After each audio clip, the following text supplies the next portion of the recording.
Hi, my name's Steve Puddle. Today we're out in the Bay of Plenty at Rotorua delivering a new HT100V track steer to Readfields Limited.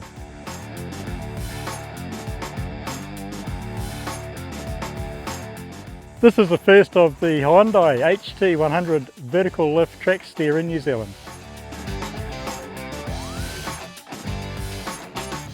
These are setting a new standard for skid steers.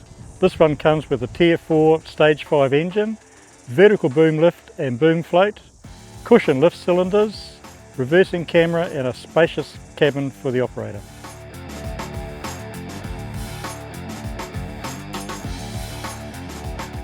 Brian from Readfields, after having the machine for 20 hours, has commented on how comfortable the machine is to operate in. Good aircon, good visibility for the operator and very fast on the tracks along the ground.